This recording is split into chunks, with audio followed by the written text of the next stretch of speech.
indictment against James Comey on 2 counts. The first count is that on or about May 15th of last year, he knowingly and willfully making a threat to take the life of and to inflict bodily harm upon the President of the United States. Count 2, same day, May 15th, 2025, that the defendant, James Comey, knowingly and willfully transmitting in interstate commerce a communication that contained a threat to kill the President of the United States. Both of these counts carry a maximum term of imprisonment of 10 years. So I think it's fair to say that threatening the life of anybody is dangerous and potentially a crime. Threatening the life of the President of the United States will never be tolerated by the Department of Justice. Over the past year, this department has charged dozens of cases involving threats against all sorts of individuals. We take these seriously, every single one of them. For example, just today in the Northern District of Florida, there was a guilty plea from an individual who threatened multiple political leaders, including President Trump. In the Eastern District of North Carolina, where this case was indicted earlier today, there are multiple threats cases very similar to this one, including one where the defendant pled guilty recently to threatening former President Biden, another one that's scheduled to go to trial this summer, another one indicted, an individual was indicted for threatening Tom Homan. I say that to say that while this case is unique and this indictment stands out because of the name of the defendant, his alleged conduct is the same kind of conduct that we will never tolerate and that we will always investigate and regularly prosecute. I want to take a moment to thank the hardworking members of the FBI who investigated this case over the past 11 months or so, the United States Secret Service who also assisted in this investigation, and the United States Attorney's Office for the Eastern District of North Carolina, led by United States Attorney Ellis Boyle, who's standing to my right. This was an investigation that remains ongoing. That's been ongoing for about a year, and that's all we're going to say about it today. I will let the U.S. Attorney Boyle speak now, and then after that, Director Patel. Thank you. Thank you, Mr. Attorney General. Earlier today, a grand jury in the Eastern District of North Carolina returned a true bill indicting Mr. James Comey with committing 2 felonies. Count 1, he knowingly and willfully made a threat to kill and to inflict bodily harm upon the President of the United States in violation of 18 U.S.C. 871A. Count 2, he knowingly and willfully transmitted in interstate and foreign commerce a communication that contained a threat to kill President Trump in violation of 18 U.S.C. 875C. Mr. Comey will be given every form of due process all citizens are entitled to receive, to include a trial by a jury of his peers. In the Eastern District of North Carolina, it doesn't matter who you are. We take all threat cases seriously and prosecute anyone who violates federal law, regardless of title or status. Thank you. Thank you. As you heard from the Attorney General, the U.S. Attorney, former FBI Director James Comey has now been indicted for 2 felony counts. While many of you may read this indictment and view this matter as a simple investigation, it is the farthest thing from that.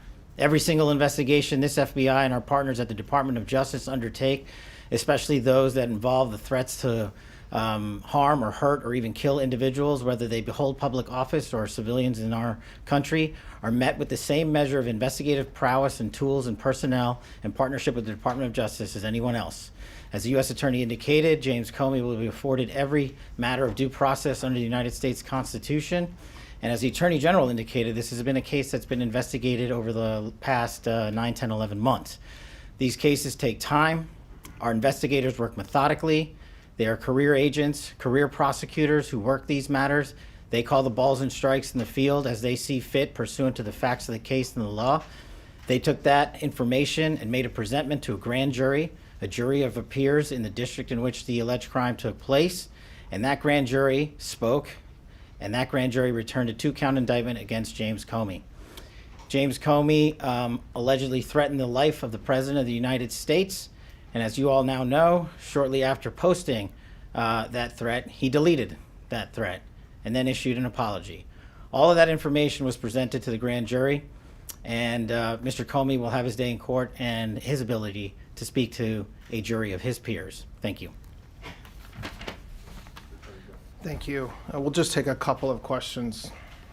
Mr. Attorney General, the Justice Department in this filing today also issued an arrest warrant for Mr. Comey. Is it your belief that he is a continued public threat?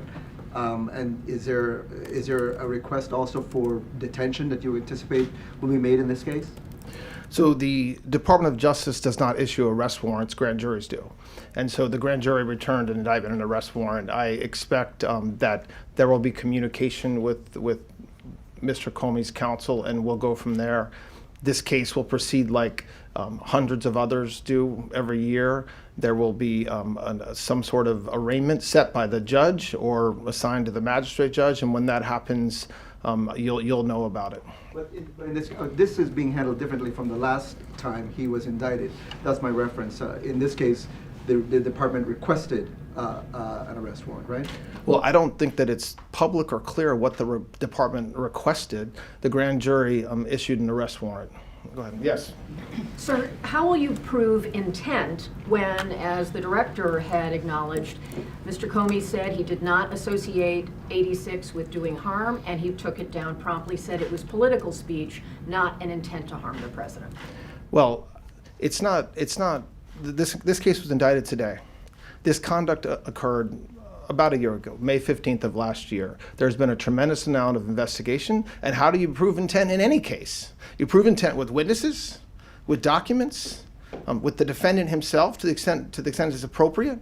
And that's how we'll improve intent in this case. And so I think that talking about what Mr. Comey will or will not do if there's a trial, when there's a trial, it's very premature for me to do that today. General Blanche, I wanted to ask you a quick question about, there's a number of other different types of conduct Comey has been accused of over the past. One of them is abuse of FISA warrants. I wanted to ask if there's anything that we could talk about today in regards to that, but on a separate matter, if I may ask, any more updates about the ballistics forensic analysis with the shooting that happened over the weekend? So on the first question, no, there's nothing else to report about any investigations or anything involving Mr. Comey except the indictment that was returned today by the grand jury. I don't have anything further to talk about with the ballistics that are still being analyzed. And I said it yesterday, and every law enforcement member who is speaking on this issue is saying the same thing as they should, which is that this is an ongoing investigation with really, really smart experts trying to understand what happened in that shooting and where the bullets went and ended up and where the bullets came from. And once that is at a place where we can definitively say, to the extent we can definitively say, we will let you know. Director Comey posted this almost a year ago. Why bring this case now? Did you always feel like this was a strong prosecution, or did something change recently? This investigation just didn't come now. It's the result of a lot of work by law enforcement over the past year. We don't time when we bring cases around anything other than when the investigation is at a place where we should go to the grand jury, and that's exactly what we did in this case as well. As a former FBI director, you may not agree with what he did. Should he be able to turn himself in as a former FBI director? He's not a flight risk. I didn't say he can't turn himself in. Okay. So he's not under arrest right now, and he may be able to work I don't out know something. whether he's under arrest right now. I'm here talking to you. The grand jury issued an arrest warrant. I think that the way that this happens is different in every case. It's fact intensive. It depends on you're right, who the defendant is. It depends on whether he has counsel. It depends on what the judge wants done. And so I don't know when the judge will schedule an initial arraignment, if that will be scheduled by the magistrate or the district court judge. I am sure, I don't know if you want to speak to that or if it's just something that will come up in the next coming days, you'll know when it happens. As far as what Mr. Comey does between now and then, I'm going to leave that up to the line prosecutors in the Eastern District of North Carolina, the FBI agents, and the work that they're doing. Why, Director Patel, maybe you said that it's a complicated thing. A lot of people might think it's an easy case. Why did it take so long? I know that you guys chose to go with this now, but to the layman just looking at this case, or layperson looking at the case, it was an Instagram post. He apologized. Why did it take so long? Well, I'm not going to get into the details of the investigation itself, but a lot of these cases, you could look at when the threats were made and when charges are brought. They're not easy cases. And so we have to, there's a communication that's sent in allegedly in this case. And so that means that we have to look at devices. Mr. Comey is a lawyer. He has lawyers. So the extent that we're looking at materials that are potentially privileged, we have to get a wall, set up a wall and let totally independent lawyers look at those. And so that doesn't happen overnight or quickly. And the statute of limitations on this is 5 years. We brought it in under 1 year. So that's really where we're at. It's clear that you don't want to talk specifics today.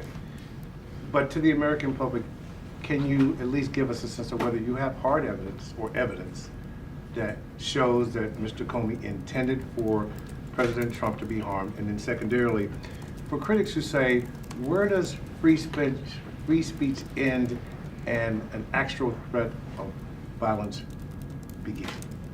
I don't know what critics say that, especially today, but it's not a very difficult line to look at, and it's not, in my mind, a difficult line for one to cross over one way or the other. We cannot, you are not allowed to threaten the President of the United States of America. That's not my decision. That's Congress's decision in a statute that they passed that we charge multiple times a year. And so whether there is a defense, as you just described, Maybe there is, but the government will have evidence. I am not going to talk about the evidence that we have. That's unfair to him.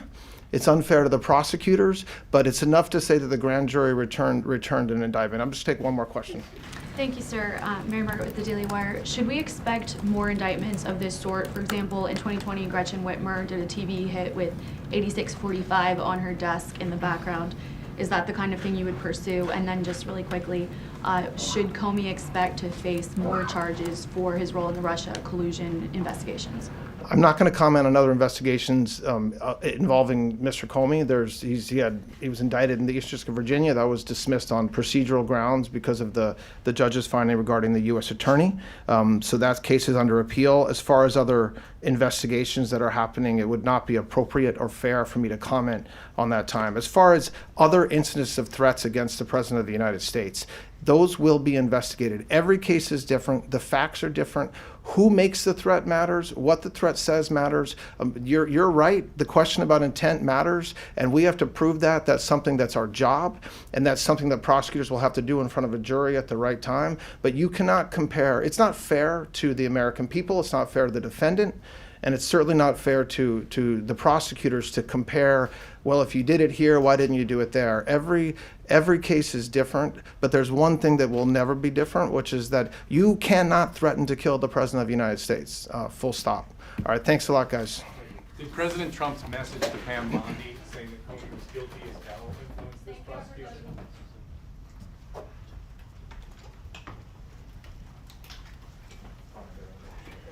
Director James Comey. Let's bring in NBC News legal analyst Misty Maris. Misty, just break down for us what you heard there and what you make of the strength of this case. So what I thought was interesting is we learned that the grand jury returned this indictment today, but it's the result of a year-long plus investigation. Todd, Blanche was not speaking about any of the other evidence that has been collected or anything outside of the four corners of this indictment.